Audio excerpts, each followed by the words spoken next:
Sri Sai Satcharita, Chapter 15. This chapter is about Naradiya Kirtan, Padati, Mr. Cholkar's sugarless tea, and 2 lizards.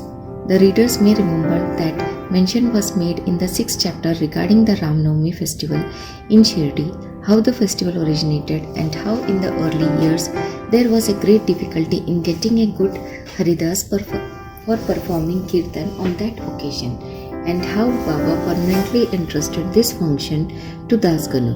Now in this chapter we shall describe the manner in which Das Ganu was performing the Kirtan. The first topic, Naradiya Kirtan Padati. Generally our Haridas while performing the Kirtan wear a gala and full dress. They put on a headdress either in a feta or a turban, a long flowing coat with a shirt inside, and uparan, that is a short dhotar on the shoulders, and the usual long dhotar from the waist below. Dressed in this fashion for some kirtan in the Shirdi village, Das Ganu once went to bow to Baba. Baba asked him, "Well, bridegroom, where are you going dressed so beautifully like this?" "For performing a kirtan," was the reply. Then Baba said, "Why do you want all this paraphernalia, coat, uparani and feta, etc.? Do all that before me. Why wear them on the body?" Das Ganu immediately took them off and placed them at Baba's feet. From that time, Das Ganu never wore these things while performing the kirtan. He was always bare from waist upwards. A pair of chiplis was in his hand and a garland around his neck. This is not in consonance with the practice generally followed by all the Haridas, but this is the best and the purest method. The sage Narada, from whom the Kirtan Padati originated, wore nothing on his trunk and head.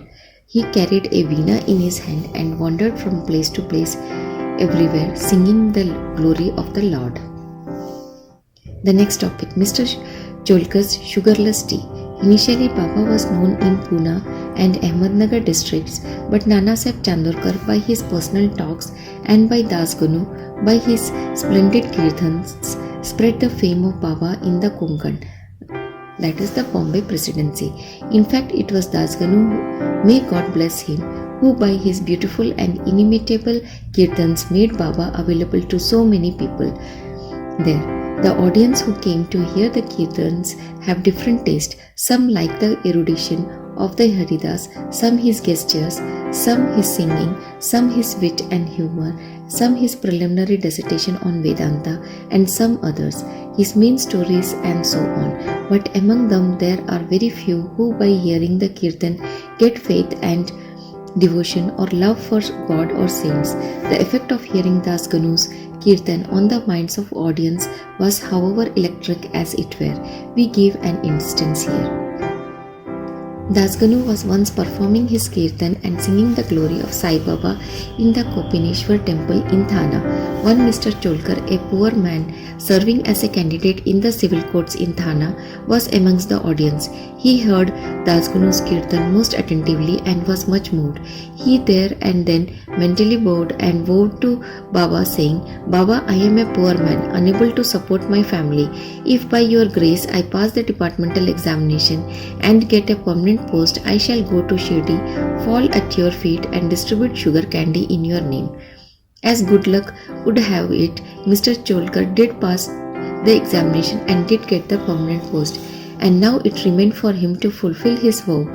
The sooner the better. Mr. Cholkar was a poor man with a large family to support, and he could not afford to pay for the expenses of a Shirdi trip. As is well said, one can easily cross over Nanhi Ghat in Thane district or even the Sahyadri range, but it is very difficult for a poor man to cross Umbare Ghat, that is the threshold of his house. As Mr. Cholkar was anxious to fulfill his vow as early as possible, he resolved to economize, cut down his expenses and save money. He determined not to use sugar in his diet and began to take his tea without it. After he was able to save some money in this way, he came to Shirdi, took Baba's darshan, fell at his feet, offered a coconut, distributed it with a clean conscience along with sugar candy as per his vow, and said to Baba that he was much pleased with his darshan and that his desires were fulfilled that day. Mr. Cholkar was in the masjid with his host Bapu Sahib Jog When the host and the guest both got up and were about to leave the masjid, Baba spoke to Jog as follows. Give him, your guest, cups of tea fully saturated with sugar. Hearing these significant words, Mr. Cholkar was much moved. He was wonderstruck. His eyes were bedewed with tears and he fell at Baba's feet again. Mr. Jog was also curious about this direction regarding the teacups to be given to his guest. Baba wanted by his words to create faith and devotion in Cholkar's mind. He hinted as it were that he got the sugar candy as per his vow and that he knew full well his secret determination not to use sugar in his diet. Baba meant to say, if you spread your palms with devotion before me, I am immediately with you, day and night. Though I am here bodily, still I know what you do. Beyond the seven seas, go wherever you will. Over the wide world, I am with you. My abode is in your heart, and I am within you. Always worship me, who is seated in your heart as well as in the hearts of all beings. Blessed and fortunate indeed is he who knows me thus. What a beautiful and important lesson was thus imparted by Baba to Mr. Cholkar.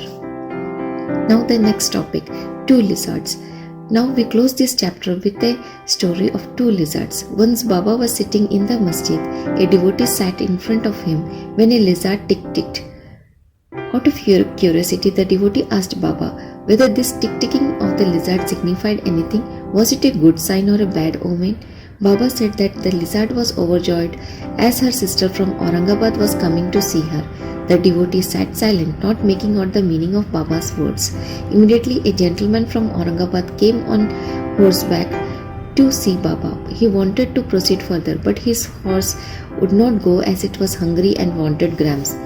He took out a bag from his shoulders to bring grams and dashed it on the ground to remove dirt. A lizard came out therefrom and in the presence of all climbed up the wall. Baba asked the questioner devotee to mark her well. She at once went strutting to her sister. Both sisters met each other after a long time, kissed and embraced each other, whirled round and danced with love. Where is Shirdi and where is Aurangabad? How should the man on horseback come there from Aurangabad with the lizard, and how should Baba make the prophecy of the meeting of the two sisters? All this is really very wonderful and proves the omniscience and all-knowing nature of Baba. Postscript. He who respectively reads this chapter or studies it daily will get all his miseries removed by the grace of Sadguru Sai Baba. Hence, bow to Shri Sai, peace be to all.